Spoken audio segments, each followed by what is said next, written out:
everybody, and we're watching Rappers Who Went Broke by Sunny. In the dumbest ways, I missed a lot of shit, so we're catching up. Before filing for bankruptcy, 50 Cent was spending $108,000 per month to rent an 18-bedroom mega mansion, while T-Pain's bankruptcy was so brutal that by the end of it, he had to borrow money just to buy Burger King. However, let's begin by talking about DMX, who had to file for bankruptcy on 3 separate occasions as he couldn't afford child support. You see, DMX had 17 children with 11 different women, and almost every child resulted in some kind of lawsuit or child support requirement. For example, DMX was sued for $1.5 million worth of child support in 2008 after a genetic test confirmed that he was the father of a previously unclaimed baby, which when combined with his declining music career resulted in his first bankruptcy filing. 4 years later in 2012, DMX was sued by a different ex-partner for a further $1 million worth of child support, and a year after this lawsuit he'd file for bankruptcy a second time. His third bankruptcy would occur in 2016, during which it would be discovered that DMX had racked up a further $1.7 million worth of unpaid child and family support, which accompanied $950,000 in bank debt and $1.7 million worth of tax debt. Since he had $0 in his bank account, DMX was sentenced to 6 months in prison for the child support, a further year in prison for the unpaid taxes, and was also ordered to pay the government $2.29 million in restitution after he was released from his If he's filing for bankruptcy, how does that work? Like, how do I file for bankruptcy and then you still gonna order me to pay 2.3 when I got no money? That when I file for bankruptcy, that means I have nothing. So time behind bars. However, DMX never had the chance to pay the amount back in full, as he'd die in April 2021, and despite his extensive family tree, DMX never wrote a will, meaning that his family was still involved in money-related legal battles even after he was dead and buried. Tyga was certainly better at managing his child support payments, although he definitely had a weakness when it came to luxury spending. After cultivating his career as a successful rapper, Tyga's name entered news headlines after he'd purchased a $200,000 Mercedes Maybach for his girlfriend, while being $480,000 behind in rental payments on a luxury Malibu home. As a result, Tyga was sued by his landlord, although he'd failed to show up to court as he was on holiday in Turks and Caicos. Yet this situation wasn't the only example of Tyga spending big in one area while being financially behind in another. For example, in 2016, while shopping for a new Bentley, Tyga's Ferrari 458 was repossessed in the parking lot as Tyga hadn't been paying for the loan. Despite this, Tyga would go on to purchase another Mercedes Maybach, as well as a Land Rover, a Rolls-Royce Ghost, and a Rolls-Royce Cullinan. Out of all these 4 cars right here, only like one of them is really nice. Well, I like this white one, for me at least. These ones, I don't see why you would buy these. Maybe if you want space or a family trip or some shit like that, cool. But this one looks clean as fuck. All of which were repossessed for non-payment, while he was seen looking at a brand new Lamborghini. In addition to this, Tyga was sued by a second landlord for $181,000 after once again missing rental payments in 2016, which was followed by a third property-related lawsuit in 2020, where Tyga had racked up over $200,000 in damages and unpaid rent on yet another rental property. It was then revealed that Tyga was being court-ordered to pay for $200,000 worth of unpaid jewelry, which accompanied the accusation by his ex-girlfriend Black China that he'd been missing child support payments. And just to add a cherry on top of the cake, while all of this was going down, Tyga was in $890,000 worth of tax debt to the government. Despite all of this, Tyga is still seen flexing a lavish life on social media, which is a luxury unavailable to rap producer Scott Storch, who blew through $70 million in less than 3 years. Scott had earned this money by producing for some of the biggest names in music, including Kanye West, Dr. Dre, and Jay-Z, yet Scott Storch's insane net worth began to diminish after he purchased an insane supercar collection, 30 cars, including Bugattis and Ferraris and all that kind of stuff, as well as a $10.5 million mansion where he housed more than 20 staff, including a boat captain, just in case he wanted to go out on his yacht. The captain was on full-time staff? Yeah. In case you want to take the boat out? Yeah. And the boat was how many bedrooms? 7. 7-bedroom boat, worth about how much? 20 million. 20 million. Scott went on to explain just how much this lifestyle was costing him. My monthly overhead for my household employees was somewhere in the neighborhood of $1 million a month I was spending. And that if he continued to work, there wouldn't have been any problems, although this isn't what he would do. It went from me working and delivering to doing drugs and not going to the studio. I just stopped working, and then I got depressed and jaded. As mentioned, Scott stopped making music and instead began to get addicted to the nightlife in Miami. And with no money coming in plus $1 million a month going out, it was only going to be so long before Scott hit zero. By 2009, just 3 years after having a net worth of $70 million, Scott had filed for bankruptcy. 6 years later, Scott would file for bankruptcy a second time, claiming to have a grand total of $3,600 of assets to his name, $100 in cash, $500 in clothing, and a $3,000 watch. Most shocking, his music companies are valued at $0, and in 2014 he made a grand total of only $10,000. Throughout this hardship, Fat Joe was one of the only rappers to keep their friendship with Scott, possibly because Fat Joe went through a similar situation himself.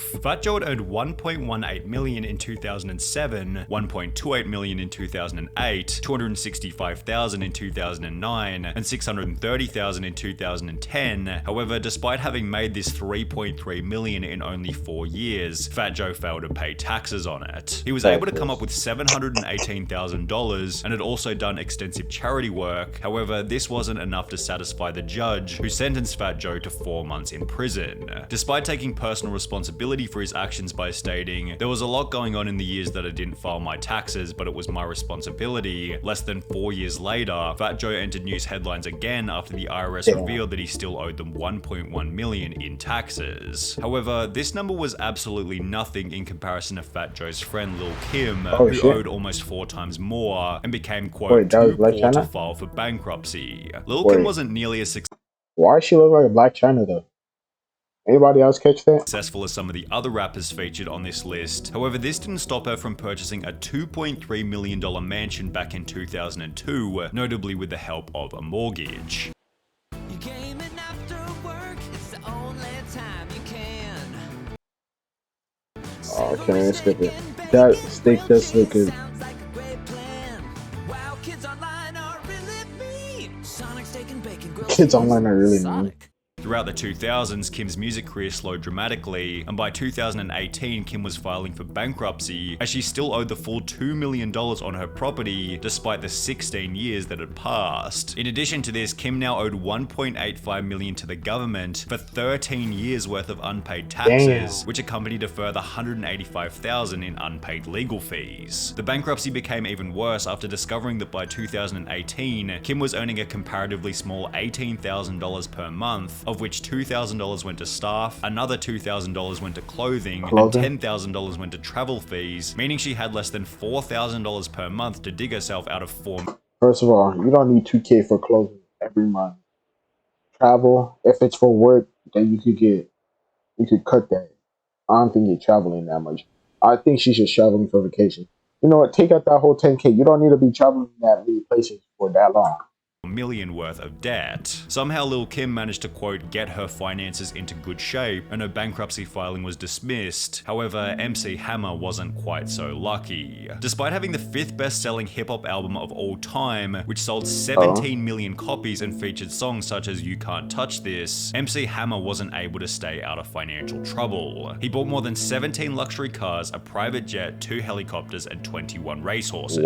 Some of the horses were valued at around $1 million. Most of his expenses, however, were on his home. He bought a property in Fremont, California for $12 million and spent another $30 million on renovations to turn it into his dream home. He added a bowling alley, basketball court, baseball field, recording studio, movie theater, 17-car garage, tennis courts, and 2 swimming pools to the 40,000 square foot mansion. One of the pools was shaped like his signature baggy pants that came to be known as Hammer Pants. He added several marble statues of himself throughout the property and installed a gold hot tub in his bedroom. home. And to keep everything running smoothly, he employed a staff of nearly 200 people on the property, which cost him an estimated $500,000 a month. Unsurprisingly, less than 5 years later, MC Hammer had filed for bankruptcy, at which point it would be revealed that he hadn't only spent his entire $70 million fortune, but had also taken on a further $13 million in loans, which had been borrowed from over 200 different lending institutions. Despite having spent a total of $42 million on his California dream home, the property resold for only $6.5 million. However, if we're on the topic of expensive homes being repossessed by the bank, we need to talk about Birdman, who's ranked as the 15th richest rapper in the world with a net worth of $110 million. But this is what makes Birdman's story unique. If he was worth over $100 million, why was his Miami mansion being repossessed by the bank for non-payment? Birdman had purchased the home back in 2012 for $14.5 million, yet by 2017 a foreclosure suit had been filed by the bank, and quote, all personal items within the home, including platinum records gracing the walls, a pool table and dozens of pairs of shoes, were all confiscated and placed in storage. If he pays it off, pays the house off, would he be able to get those? Because I would want to. The mansion was eventually sold by the bank for $10.85 million in July 2020. However, Birdman's lawyer has come out to explain the foreclosure, stating that it was the result of illegal loan terms set by the bank, so perhaps take Birdman's bankruptcy with a grain of salt. However, there's no ambiguity around how T-Pain went broke, as he's now come on multiple podcasts to explain just how brutal his bankruptcy was. T-Pain had built up a net worth of over $40 million at his peak in 2007, with all of his closest rap friends advising him that as long as he kept rapping, the money would keep on coming in. Everybody before me that I had to look up to, they were just like, no, this is great. Once you start rapping, it's just money all the time. Nothing bad's ever gonna happen. Your family's not gonna come after you. Just rap, and it's just girls and swimming pools after this. For this reason, his spending began to get out of control. I bought my Bugatti. You bought it for $2.1 million. $2.1 million. And then you, very shortly thereafter, you sold it for, all they gave you was $800,000. Yeah. 800. So it was like renting a car for $1.3 million. Yeah. With the purchase of his Bugatti accompanying a $400,000 chain and houses for his workmates. I got this house I want to get. I got this other house for my assistants and, you know, all my runners and my producers and stuff. So we bought a house after that, and we just started going crazy with the money. I wasn't paying attention to it. Which was extra bad, as T-Pain never even checked in on how much money he had. Really? I didn't want to know because I was led to believe that it's only gonna grow. Because these rappers told me that I'm just gonna make money forever. It's just gonna keep going up and up. In the process, T-Pain began to create less music, and within a few years, his accountant was advising him that he was almost out of money. My accountant was like, dude, you're like out of money. And I was like, no, I'm not. And while T-Pain seemed confident that he had plenty of cash left, reality set in for him after he'd have to borrow money just to buy food. When you say you was broke, was you had like $0 broke? I had to borrow money to get my kids Burger King. What's the most you ever had in the bank at one time? 40 million. However, T-Pain was lucky to get away with a loss of only 40 million, as the final person on our list makes this number look like loose change, 50 Cent. 50 didn't only release the 10th best-selling American hip-hop album of all time, but he also made over $100 million on a vitamin water investment,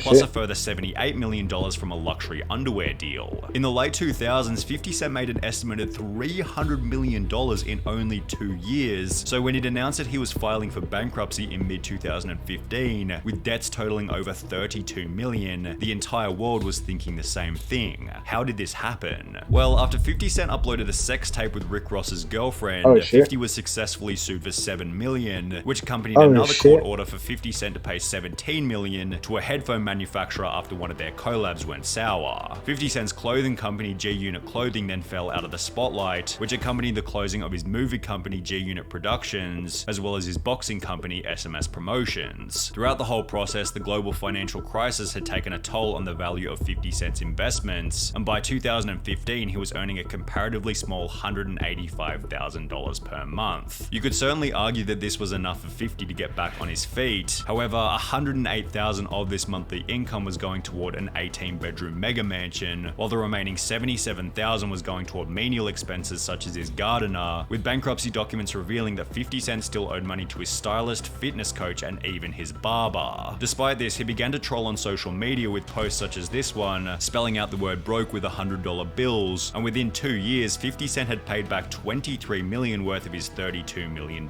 debt. 50 Cent eventually got back to zero, and according to Google, has built up a net worth of $40 million over the last 5 years. Damn, bro said, I'm gonna start over and I know how to do it, so I got it. I'm not gonna make the same mistakes. That's crazy. Just hearing about some of the ways these people be using money, it was physically painful. Yeah, like traveling clothes, buy yourself a car. I think it's damn. Isn't it like if you want to buy a car, you gotta have like 10 times the amount, right? So if you want to, like, I think I heard Corday say this, like, if you want to buy a 50K chain, you gotta at least have like 500K in bank or some shit like that. Or I don't know. This pull-out game was weak as fuck. Yeah. 17 kids, man. Man was pissed when he said X gonna give it to y'all. Yeah, he was. Now I wonder if his kids gets those debt. Also, I didn't watch this, but I did want to add this to the list. So, like, subscribe. See you guys later. Hope you have a good day or night.